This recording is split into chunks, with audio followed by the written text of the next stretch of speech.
السلام عليكم ورحمة الله وبركاته. الحمد لله والصلاة والسلام على أشرف رسول الله وعلى آله وأصحابه الفائزين برضا الله. أعوذ بالله من الشيطان الرجيم. بسم الله الرحمن الرحيم.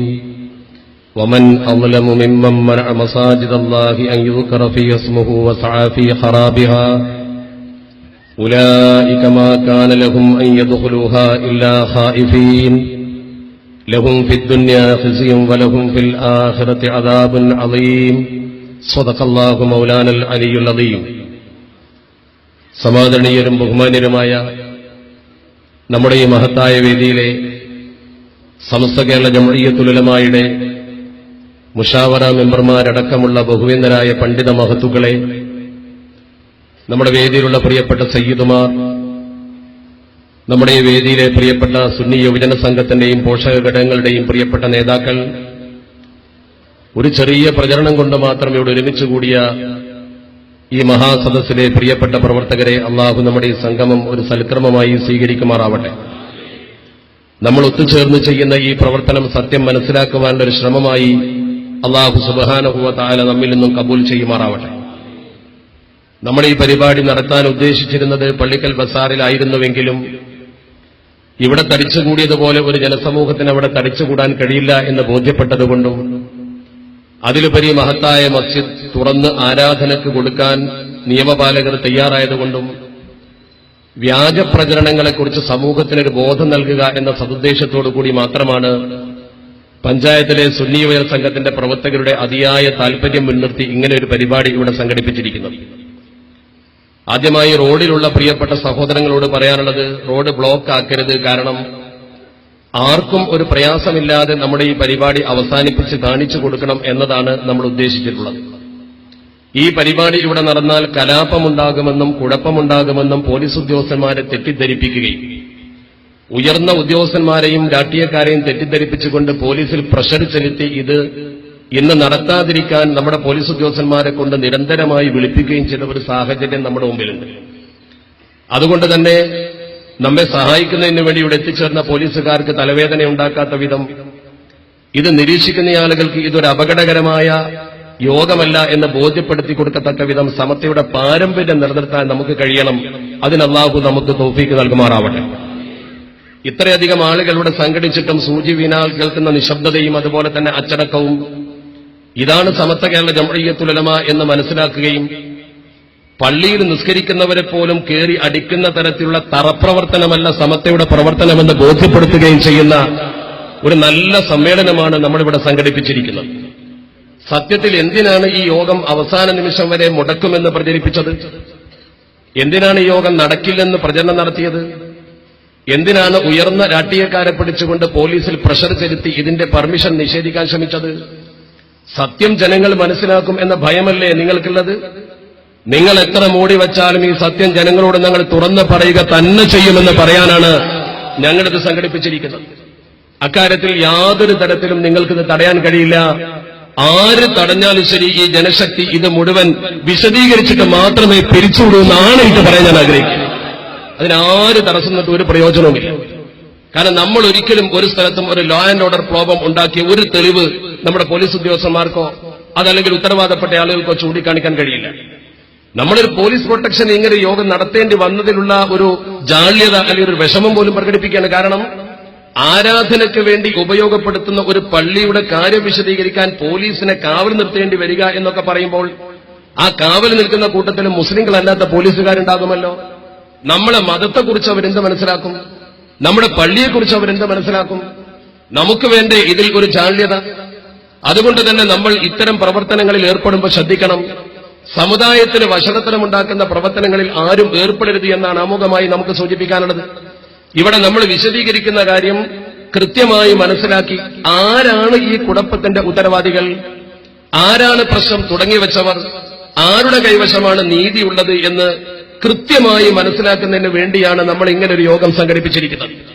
ഈ പള്ളി എന്ന് പറയുന്നത് പുരാതന കാലം മുതലേ സുന്നത്ത് ജമാഅത്തിന്റെ പാതയിൽ മുന്നോട്ട് പോകുന്ന അഹ്ലുസുന്നത്തി വൽ ജമാഅത്തിന്റെ പന്ഥാവിലൂടെ നടത്തപ്പെടുന്ന ഒരു പള്ളിയാണ്.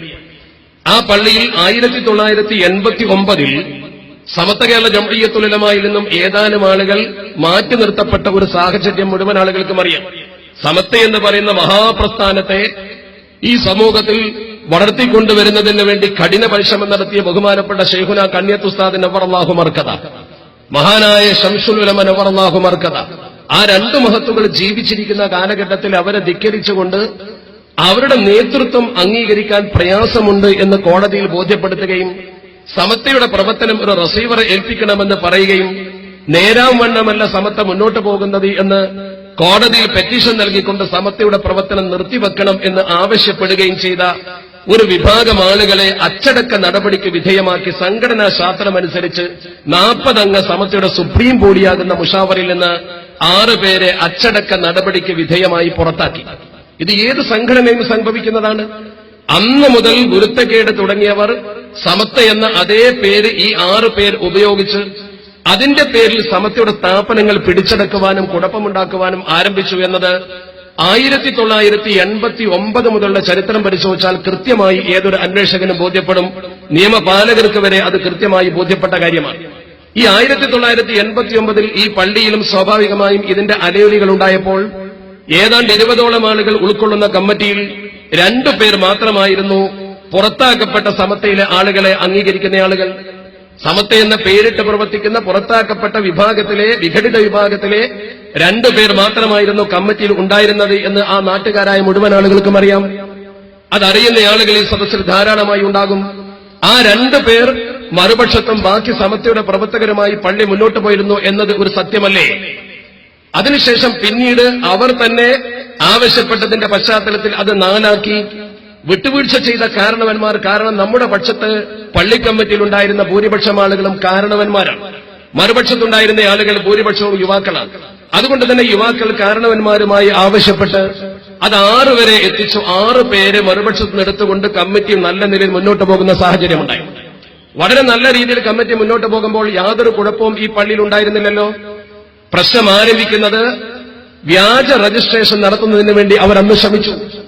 വ്യാജ രജിസ്ട്രേഷൻ നടത്താൻ ശ്രമിച്ച സാഹചര്യത്തിൽ ഞാൻ ഓർക്കുന്നു, ഇവിടെയുള്ള മുസ്തഫ തങ്ങൾ അടക്കമുള്ള ഇവിടെയുള്ള നമ്മുടെ പ്രവർത്തകരടക്കമുള്ള ആളുകളോട് ചോദിച്ച് മനസ്സിലാക്കി പഴയ ചരിത്രം പഠിച്ചപ്പോൾ ബോധ്യപ്പെട്ടു, മരണപ്പെട്ടു പോയ അവരുടെ പക്ഷത്ത് തന്നെയുള്ള CK ബീരാൻ ഹാജി എന്ന് പറയുന്ന ഒരാൾ ഇവരെ ശാസിച്ചു. ഇത് ശരിയല്ല, പള്ളി തെറ്റായ തരത്തിൽ നിങ്ങൾ രജിസ്റ്റർ ചെയ്യുന്നത് ശരിയല്ല എന്ന് അവരുടെ പക്ഷത്തു തന്നെ നിൽക്കുന്നയാൾ അവരെ ശാസിച്ചു. ഇത് ശരിയല്ലേ? അവരുടെ കൂടെ നിൽക്കുന്ന ആൾക്ക് പോലും ഇവർ ചെയ്യുന്ന പ്രവർത്തനം അംഗീകരിക്കാൻ കഴിഞ്ഞില്ല എന്നല്ലേ അതിന്റെ അർത്ഥം? നമ്മുടെ കമ്മിറ്റിയുടെ പ്രതിനിധികൾ രജിസ്റ്റർ ചെയ്യാൻ വേണ്ടി ഓഫീസിൽ ചെല്ലുമ്പോൾ വ്യാജമായ രജിസ്ട്രേഷന് ശ്രമിച്ചതിന്റെ തെളിവുകൾ കിട്ടി. അങ്ങനെ വ്യാജ രജിസ്റ്റർ ചെയ്തുകൊണ്ട് പള്ളി പിടിച്ചടക്കാൻ അവർ ശ്രമിച്ച വ്യക്തമായ തെളിവുകൾ വന്നു.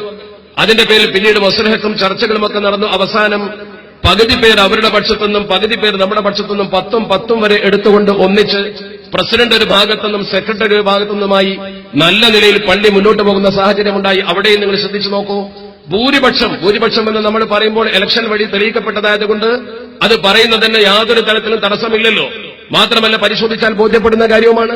ഭൂരിപക്ഷം സമസ്ത കേരള ജംഇയ്യത്തുൽ ഉലമായെ അനുകൂലിക്കുന്ന വിഭാഗമുള്ള ഒരു മഹലിൽ മറുപക്ഷത്തുള്ള ആളുകൾ ന്യൂനപക്ഷമായിട്ട് പോലും അവർക്ക് 10 പ്രതിനിധികളെ കൊടുക്കുകയും അതേ 10 പ്രതിനിധികൾ മാത്രം ഇപ്പുറത്തിരിക്കുകയും ചെയ്തുകൊണ്ട് അവർക്ക് പ്രസിഡന്റ് സ്ഥാനവും സെക്രട്ടറി സ്ഥാനം ഇപ്പുറത്തും കൊടുത്തുകൊണ്ട് ഒരു ഭരണ സംവിധാനത്തിന് മുന്നോട്ട് വന്നത് വിട്ടുവീഴ്ചയല്ലെങ്കിൽ പിന്നെ എന്താണ്? അതിന്റെ പേര് വിട്ടുവീഴ്ചയല്ലെങ്കിൽ പിന്നെ എന്താണ്? സമാധാനപരമായി വിട്ടുവീഴ്ച മനോഭാവത്തോടു കൂടിയാണ് ഈ കാര്യം വളരെ ഭംഗിയായി മുന്നോട്ട് കൊണ്ടുപോയത്. കൂട്ടത്തിലൊരു കാര്യം പറയട്ടെ, നമ്മുടെ ബക്കറ്റ് പിരിവ് നിങ്ങൾക്കിടയിലേക്ക് വരുന്നുണ്ട്. അതുകൊണ്ട് നിങ്ങൾ എല്ലാവരും ആത്മാർത്ഥമായി ഈ പരിപാടി ഇവിടുത്തെ പഞ്ചായത്ത് സുന്നി യുവജന സംഘത്തിന്റെ പ്രവർത്തകർ സംഘടിപ്പിച്ചതാണ്. ഒരു വലിയ സാമ്പത്തിക ഭാരം അവരുടെ തലക്ക് കെട്ടിവെക്കാൻ പറ്റില്ല. അല്ലെങ്കിൽ തന്നെ ഈ പ്രദേശത്ത് ഒരുപാട് കേസും മറ്റുമായി ലക്ഷക്കണക്കിന് രൂപ നന്മക്ക് വേണ്ടി ചെലവഴിച്ച ആളുകളാണുള്ളത്. നിങ്ങൾ എല്ലാവരും ഒന്ന് മനസ്സ് തുറന്നവരെ സഹായിക്കണം. അള്ളാഹു ഖൈർ പ്രദാനം ചെയ്യുമാറാവട്ടെ. ആ ബക്കറ്റ് പിരിവ് വരുന്നുണ്ട്. നിങ്ങൾ അത് വളരെ സൈലന്റായി ഈ പ്രസംഗത്തിനോ യോഗത്തിനോ മുടക്കം വരാത്തതും ഇത് അധികം നീട്ടിക്കൊണ്ടുപോകുന്നില്ല. നിശ്ചിത സമയത്തിനുള്ളിൽ വളരെ ചുരുക്കം വാക്കുകളോടുകൂടി ഇത് പിരിച്ചുവിടും. ഈ പറയുന്ന വിഷയം നിങ്ങൾ അറിയണം, മാത്രമല്ല ലോകം അറിയണം, മറ്റുള്ളവർക്ക് ഇത് എത്തിച്ചു കൊടുക്കണം, വ്യാജ പ്രചരണം അവസാനിപ്പിക്കണം. അതിനുവേണ്ടി മാത്രമാണ് ഞാൻ ഈ ദൌത്യം ഏറ്റെടുത്തത്. നിങ്ങൾ ശ്രദ്ധിക്കണം. അങ്ങനെ കൃത്യമായി ഈ വിഭാഗം ആളുകളെ പരിഗണിച്ചുകൊണ്ട് 2 കൂട്ടർക്കും സംയുക്തമായി പള്ളി ഭരിക്കാനുള്ള സാഹചര്യം ഇവിടെ ഉണ്ടായി. ആ സമയത്ത് സമസ്ത കേരള ജംഇയ്യത്തുൽ ഉലമയുടെ വിഭാഗത്തിൽപ്പെട്ട ഏതെങ്കിലും ഒരു മുഅദ്ദിനെയോ അതല്ലെങ്കിൽ ഒരു പള്ളി ഖതീബിനെയോ നിയമിച്ചാൽ അയാളെ അലോസരമുണ്ടാക്കി പുറത്താക്കുന്ന നടപടിക്രമം പലപ്പോഴും ചെയ്തിട്ടുണ്ട് എന്നതിന് ഈ നാട്ടിലെ പ്രവർത്തകർ സാക്ഷിയാണ്. വന്ന എത്ര ഉസ്താദുമാരെ പിരിച്ചുവിടേണ്ട ഗതിയിലേക്ക് ഇവരെത്തിച്ചു. ആ പ്രിയപ്പെട്ട പണ്ഡിതന്മാരുടെ ഉദ്യോഗസ്ഥന്മാരുടെ കയ്യിൽ യാതൊരു തരത്തിലും കുഴപ്പമില്ല എങ്കിലും എന്തെങ്കിലും ഒരു കുഴപ്പം കണ്ടെത്തി നിലവിലുള്ള ഭരണസമിതിയിൽ വന്ന ആൾ സമത്വ കേരള ജംഇയ്യത്തുലമയെ അനുകൂലിക്കുന്നയാളാണെങ്കിൽ അയാളെ പുറത്താക്കുന്ന സമീപനം നിരന്തരമായി തുടർന്നു. അപ്പോഴും നമ്മുടെ പ്രവർത്തകർ കാരണവന്മാർ ക്ഷമ പാലിച്ചു. അവരതിന്റെ പേരിൽ ഒരു കുഴപ്പം സൃഷ്ടിക്കുകയോ പ്രശ്നമുണ്ടാക്കുകയോ ഒന്നും ചെയ്തില്ല. എല്ലാ നിലക്കും സൗകര്യപ്രദമായ രീതിയിൽ ഈ ഭരണം മുന്നോട്ട് കൊണ്ടുപോകണമെന്ന് തീരുമാനിച്ചുകൊണ്ട് തന്നെ നമ്മുടെ പ്രിയപ്പെട്ട നേതാക്കൾ ഇതിനോട് സഹകരിച്ചു വന്നു. അങ്ങനെ യാതൊരു അസ്വാരസ്യവുമില്ലാതെ ഭംഗിയായി മുന്നോട്ട് പോകുന്ന ഒരു പള്ളി ഭരണക്രമത്തിനിടയിൽ ആദ്യമായി ഇവിടെ അസ്വാരസ്യം ഉടലെടുക്കുന്നത് വ്യാജ കേശവുമായി ബന്ധപ്പെട്ടാണ്. നമുക്കൊക്കെ അറിയാം, കേരളത്തിൽ മുഴുവൻ കോളിളക്കം സൃഷ്ടിച്ച, വിദേശത്തെ പോലും കോളിളക്കം സൃഷ്ടിച്ച ഒന്നാണ് അള്ളാഹുവിന്റെ തിരുദൂതനാകുന്ന അഷ്റഫുൽ ഖൽഖ് മുഹമ്മദ് മുസ്തഫ സ്വല്ലല്ലാഹു അലൈഹി വസല്ലമ തങ്ങളുടെ പേരിൽ ഒരു കേശം ഇവിടെ കൊണ്ടുവരികയും ആ കേശം ഈ സമൂഹത്തിന് മുമ്പിൽ പ്രദർശിപ്പിക്കുകയും ചെയ്തപ്പോൾ നമ്മൾ അതിന്റെ സത്യാന്വേഷണം നടത്തി. അന്വേഷണത്തിൽ ബോധ്യപ്പെട്ടത് 100% വ്യാജമാണ്. ബോംബെയിലുള്ള ആ ഒരു പ്രവർത്തകൻ അഥവാ ഇതിന്റെ കച്ചവടം നടത്തുന്ന ഒരു വ്യക്തി ഡാലിയവാല, അയാളാണ് അത് നൽകിയത്, അയാളിൽ നിന്ന് കിട്ടിയതാണ് എന്ന് കൃത്യമായി മനസ്സിലാക്കിയപ്പോൾ അത് വ്യാജമാണെന്ന് സമൂഹത്തിൽ ഈ സമുദായത്തിന്റെ പ്രവർത്തകർ, സമത്വ കേരള ജംഇയ്യത്തുലമയുടെ പ്രവർത്തകർ കൃത്യമായി ബോധ്യപ്പെടുത്തി കൊടുത്തു. അങ്ങനെ ബോധ്യപ്പെടുത്തി കൊടുത്തതിന്റെ ഫലമായി ഒരുപാട് വാദങ്ങളും വിവാദങ്ങളും നടന്നു. ഇവർ പിടിച്ചു നിൽക്കാൻ ശ്രമിച്ചുവെങ്കിലും ഇപ്പോൾ നമുക്കറിയാം, ഈ കഴിഞ്ഞ പരിശുദ്ധ റബീഉൽ അവ്വൽ 12 പോലും അവരുടെ സ്ഥാപനത്തിൽ ഈ മുടി ഉണ്ടായിരുന്നുവെങ്കിൽ തീർച്ചയായും അത് മുഖ്യ വെള്ളം കൊടുക്കേണ്ടതല്ലേ? എന്റെ ഇതുവരെ പ്രചരിപ്പിച്ച പുണ്യം അതിനില്ലാതെ പോയി? എന്തിനാ തിരിച്ചു കൊടുക്കാൻ തീരുമാനിച്ചത്? വ്യാജമല്ലെങ്കിൽ പിന്നെ തിരിച്ചു കൊടുക്കാൻ രഹസ്യമായി തീരുമാനിക്കണോ? എന്തേ ആ വിവാദത്തിൽ നിന്ന് മാറുന്നത്? അതേക്കുറിച്ച് പറയാൻ പാടില്ല എന്ന് അവർ അവരുടെ അണികൾക്ക് പ്രത്യേക നിർദ്ദേശം കൊടുത്തത് ജനങ്ങളെ വഞ്ചിച്ചുകൊണ്ട് പണമുണ്ടാക്കാൻ ചൂഷണക്രമത്തിൽ ഒരു മുടി കൊണ്ടുവന്നുകൊണ്ട് അത് പരിശുദ്ധ തിരുദൂതനാണെന്ന് വാദിച്ചു. ഈ മുടിയുടെ പ്രചരണം പള്ളിയിൽ വായിക്കണം എന്ന് പള്ളി കമ്മിറ്റിയുടെ ഉത്തരവാദപ്പെട്ട വ്യക്തിയാകുന്ന പ്രസിഡന്റ് അവിടെയുള്ള മുഅദ്ദിനെ ചുമതലപ്പെടുത്തുകയാണ്. ആ മുഅദ്ദിനാവുന്നത്ര പറഞ്ഞു, ഇത് വായിക്കാനാകില്ലെന്ന് പറഞ്ഞു. കമ്മിറ്റിയുടെ പൂർണ്ണാനുമതിയില്ലാത്ത ഒരു കാര്യം ഇവിടെ വായിക്കാൻ പറയുമ്പോൾ ശ്രദ്ധിക്കേണ്ട പ്രധാനപ്പെട്ട ഒരു കാര്യമുണ്ട്. ഈ കമ്മിറ്റി ഭരണം തുടരുന്ന സമയത്ത് കൃത്യമായൊരു മാർഗരേഖ അവർ തന്നെ തീരുമാനിച്ചുറപ്പിച്ചിരുന്നു. 2 വിഭാഗം സംഘടനകളുടെയും കാര്യങ്ങൾ പള്ളിയിൽ പറയേണ്ടതില്ല. സംഘടനാപരമായ കാര്യങ്ങളൊന്നും പള്ളിയിൽ അറിയിക്കാൻ പാടില്ല. ആ ഒരു മാനദണ്ഡം വെച്ചുകൊണ്ട് സംഘടനാ കാര്യങ്ങൾ പള്ളിയിൽ പറയാതെ മറ്റു ആരാധനാ കർമ്മങ്ങൾ മാത്രം നിർവഹിച്ചു പോകണം എന്നായിരുന്നു ആ കമ്മിറ്റിയുടെ വ്യക്തമായ തീരുമാനം. ആ തീരുമാനത്തെ ലംഘിച്ചുകൊണ്ട് അന്ന് നിലവിലുണ്ടായിരുന്ന പ്രസിഡന്റ് ഇത് വായിപ്പിക്കുന്ന രീതിയിൽ പ്രവർത്തിച്ചതുകൊണ്ട് അത് വായിച്ചു, മുഅദ്ദിനെ കൊണ്ട് വായിപ്പിച്ചു.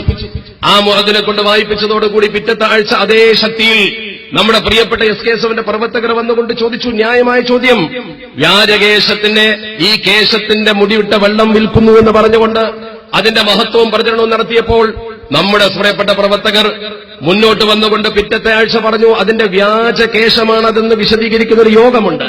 കഴിഞ്ഞയാഴ്ച ഇവിടെ വ്യാജമുടിയുടെ വെള്ളം വിൽക്കുന്ന അതിന്റെ വിതരണത്തിന്റെ മഹത്വം പ്രചരിപ്പിക്കാൻ വേണ്ടി പള്ളി മെഹ്റാബ് ഉപയോഗപ്പെടുത്തിയെങ്കിൽ അതിന്റെ അസാംഗത്യം വെളിപ്പെടുത്തിക്കൊണ്ട് വിശദീകരണ യോഗം ഞങ്ങൾ നടത്തുമ്പോൾ അതും പള്ളിയിൽ പറയണമെന്ന് പറഞ്ഞു.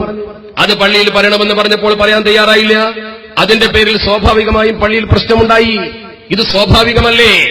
ഇവർ ചെയ്ത ഈ പ്രവർത്തനത്തെക്കുറിച്ച് ഈ സദസ്സിലെ ആളുകൾ ചിന്തിച്ചു നോക്ക്. സുഗമമായി മുന്നോട്ട് പോകുന്ന ഒരു പള്ളിയിൽ ഒരു വിഭാഗത്തിന്റെ കാര്യവും പള്ളിയിൽ പറയാൻ പാടില്ലെന്ന് പറഞ്ഞ പ്രത്യേക സാഹചര്യത്തിൽ ആ തീരുമാനത്തെ കാറ്റിൽ പറത്തിക്കൊണ്ട് എന്തിനാ പിന്നീട് ഈ മുടിയിട്ട വെള്ളം വിൽക്കുന്ന വ്യാജ പ്രവർത്തനം സമൂഹത്തെ അറിയിക്കാൻ പള്ളി മെഹ്റാബ് ഉപയോഗപ്പെടുത്തിയത്? അങ്ങനെ ഉപയോഗപ്പെടുത്തിയത് തെറ്റാണെന്ന ബോധ്യമുണ്ടെങ്കിൽ അടുത്തയാഴ്ച മറിച്ചുള്ള പ്രചരണം നടത്തുന്ന SKSFന്റെ യോഗത്തിന്റെ വാർത്തയും പറയാമായിരുന്നല്ലോ. എങ്കിൽ പ്രശ്നം അവസാനിക്കുമായിരുന്നല്ലോ. അങ്ങനെ കശപിശ വന്നപ്പോൾ സ്വാഭാവികമായും സംഭവിച്ചത് തേഞ്ഞിപ്പലത്ത് വിളിച്ചു ചേർത്തുകൊണ്ട് സബ് ഇൻസ്പെക്ടറുടെ സാന്നിധ്യത്തിൽ പ്രത്യേകമായി ഒരു കരാറുണ്ടാക്കി. ആ കരാറിൽ കൃത്യമായി കാര്യങ്ങൾ വിശദീകരിച്ച് പറയുന്നുണ്ടല്ലോ. അന്ന് പോലീസ് ഇൻസ്പെക്ടറുടെ സാന്നിധ്യത്തിൽ വെച്ച കരാറായത്. പച്ച മലയാളത്തിൽ എഴുതിയ ഈ കരാറിൽ നമ്മുടെ പ്രിയപ്പെട്ട നേതാക്കൾ കമ്മിറ്റി പ്രതിനിധികൾ ഒപ്പിട്ട് കൊടുത്തു. ഇവർക്ക് എന്തുകൊണ്ട് ഒപ്പിട്ട് കൊടുത്തുകൂടായിരുന്നു? ഈ കരാറിൽ എന്താണ് അവർക്ക് അംഗീകരിക്കാൻ പറ്റാത്തതുള്ളത്? പള്ളിക്കൽ ബസാർ പള്ളിയിൽ സംഭവിച്ച ഈ പ്രശ്നം ഈ ഒരൊറ്റ കരാറോടുകൂടി തീരുമായിരുന്നല്ലോ. പഴയ അവസ്ഥയിലേക്ക് പള്ളി പോകുമായിരുന്നല്ലോ. ഞാൻ ചോദിക്കട്ടെ, ആരുടെ കയ്യിലാണ് തെറ്റ് എന്ന് കൃത്യമായി കേട്ടു നിൽക്കുന്ന നിയമപാലകർക്ക് പോലും അറിയാമല്ലോ. മേലുദ്യോഗസ്ഥന്മാർ വിളിച്ചു പറയുന്നതിനനുസരിച്ച് താളത്തിന് തുള്ളുന്നതിന് പകരം സംഗതി ഇങ്ങനെയാണെന്ന് അവർക്ക് ബോധ്യപ്പെടുത്താനുള്ള ത്രാണിത്തമുണ്ടാകണ്ടേ പോലീസിന്? ഉത്തരവാദപ്പെട്ട ഉദ്യോഗസ്ഥന്മാർക്ക്. കൃത്യമായി ഇതിൽ പറഞ്ഞിട്ടുള്ള കാര്യം എന്താ? പള്ളിക്കൽ ബസാർ ജമാഅത്ത് പള്ളിയിൽ നടന്നിട്ടുള്ള അനിഷ്ട സംഭവത്തെ തുടർന്ന് Thenhipalam police station sub inspector അവരുടെ സാന്നിധ്യത്തിൽ മധ്യസ്ഥന്മാർ മുഖാന്തരം പറഞ്ഞു തീർന്നതിന് ഇരു കക്ഷികളും താഴെ പറഞ്ഞ വ്യവസ്ഥകൾ അംഗീകരിച്ച് ഒപ്പുവെച്ചിരിക്കുന്നു എന്ന് പറഞ്ഞുകൊണ്ടാണ് ഇത് എഴുതി തയ്യാറാക്കുന്നത്. അതിൽ ഒന്നാമത് പറയുന്ന നിലവിലുള്ള പള്ളി കമ്മിറ്റി സെക്രട്ടറിയും പ്രസിഡന്റും സംയുക്തമായി അംഗീകരിച്ച് ഒപ്പുവെച്ചിട്ടുള്ള പള്ളിയിലെ പൊതുവിഷയങ്ങൾ മാത്രമേ മൊല്ലാക്ക വായിക്കാനും പ്രസംഗിക്കാനും പാടുള്ളൂ. എന്താ കുഴപ്പം? പ്രസിഡന്റും സെക്രട്ടറിയും അംഗീകരിച്ചത് മാത്രമേ പള്ളിയിൽ പറയാൻ പാടുള്ളൂ. ഇതിലെന്താ ഒപ്പുവെക്കുന്നതിന് പ്രയാസമുള്ളത്? അടുത്ത പറയുന്നത് കൃത്യമായി പറയുന്നു, നിലവിലുള്ള മുദരിസിനെ നിയമിക്കാനുള്ള അധികാരം പള്ളി കമ്മിറ്റി പ്രസിഡന്റിനും മൊല്ലയെ നിയമിക്കാനുള്ള അധികാരം ഇനി മുതൽ സെക്രട്ടറിക്കുമായിരിക്കും. അപ്പൊ രണ്ടും കണക്കായി. കൃത്യമായി രണ്ടു കൂട്ടർക്കും നിയമം വെച്ചു കൊടുത്തു. തൊട്ടടുത്ത് പറയുന്നു, ഇന്ന് അഥവാ 29/1/2014 തീയതി നിലവിലുള്ള മൊല്ലയെ പിരിച്ചുവിടുകയും പകരം മൊല്ലയെ കണ്ടെത്താനും നിയമിക്കാനും അധികാരം അതാത് കാലത്തെ സെക്രട്ടറിക്കായിരിക്കും. അങ്ങനെ തന്നെ പറഞ്ഞല്ലോ. ഞാൻ ഇതിലെത്തിയ കാര്യമേ വായിക്കുന്നുള്ളൂ. ഈ കരാർ കൃത്യമായി നിലവിലുള്ള മുഅദ്ദിനെ പിരിച്ചുവിട്ട് പുതിയ ആളെ വെക്കാൻ നിയമനം നേടുന്ന മൊല്ലയും മുദരിസും മഹല്ലിൽ വിഭാഗീയ പ്രവർത്തനത്തിൽ പങ്കാളികളാകാൻ പാടില്ല. പള്ളി കമ്മിറ്റി എടുക്കുന്ന തീരുമാനം അംഗീകരിക്കാൻ മൊല്ലയും മുദരിസും ബാധ്യസ്ഥരാണ്. മഹല്ലിന്റെ ദീനീ പ്രവർത്തനങ്ങൾക്ക് നല്ല രീതിയിൽ നേതൃത്വം നൽകാനും മഹല്ല് നിവാസികളെ ഒരുമിച്ച് കൊണ്ടുപോകാനും മുദരിസും മൊല്ലയും ശ്രമിക്കേണ്ടതാണ്. ഇപ്പോൾ നിലവിലുള്ള പള്ളി കമ്മിറ്റിയും കാലങ്ങളായി തുറന്നു വരുന്നത് പ്രകാരം ഇരുവിഭാഗത്തിന്റെയും ബ്രാക്കറ്റിൽ എഴുതിയിട്ടുണ്ട് AP വിഭാഗം 10, EK വിഭാഗം 10 അംഗങ്ങൾക്ക് ഉള്ള കമ്മിറ്റികൾ രൂപീകരിക്കേണ്ടതാണ്. ഇരുവിഭാഗവും 3 വർഷം കൂടുമ്പോൾ സെക്രട്ടറി പ്രസിഡന്റ് സ്ഥാനങ്ങൾ പരസ്പരം വെച്ചുമാറേണ്ടതാണ്. ഇതിൽ ഒപ്പിടാൻ എന്താ പ്രയാസം? ഇതിൽ സമസ്ത കേരള ജംഇയ്യത്തുൽ ഉലമയെ അംഗീകരിക്കുന്ന നമ്മുടെ പള്ളി കമ്മിറ്റിയുടെ പദ്ധതിയിൽ ഒപ്പിട്ട് കൊടുത്തല്ലോ. ഇതിലെന്തുകൊണ്ട് മറുപക്ഷം ഒപ്പിട്ടില്ല? മറുപക്ഷം എന്തിന് ഒപ്പിടാതെ നീട്ടിക്കൊണ്ടുപോയി? അവർക്ക് ഇതിൽ ഒപ്പുവെക്കാൻ പ്രയാസം എന്താണുള്ളത്? സമാധാനം ആഗ്രഹിക്കുന്നില്ല എന്നതിന്റെ ഒന്നാമത്തെ തെളിവായി പോലീസ് ഉദ്യോഗസ്ഥന്മാർ ഇത് മനസ്സിലാക്കണ്ടേ? ലോ ആൻഡ് ഓർഡർ കൈകാര്യം ചെയ്യുന്ന ഒരു പോലീസ് ഉദ്യോഗസ്ഥൻ ഒരു പ്രദേശത്ത് മസ്ലഹത്തുണ്ടാക്കുന്നതിന് വേണ്ടി ആളുകളെ വിളിച്ചു ചേർത്ത് ഒരുമിച്ച് ഒരു 10 കരാറുണ്ടാക്കുമ്പോൾ, ഏതാനും കരാറുകൾ എഴുതി തയ്യാറാക്കുമ്പോൾ, ആ കരാർ ഒപ്പിടാൻ നമ്മുടെ പക്ഷം തയ്യാറാകുമ്പോൾ ആരാ സമാധാനവാദികൾ? ഇവിടെ വന്നിപ്പോ സമാധാനം പ്രസംഗിക്കുന്ന ആളുകളുണ്ടല്ലോ.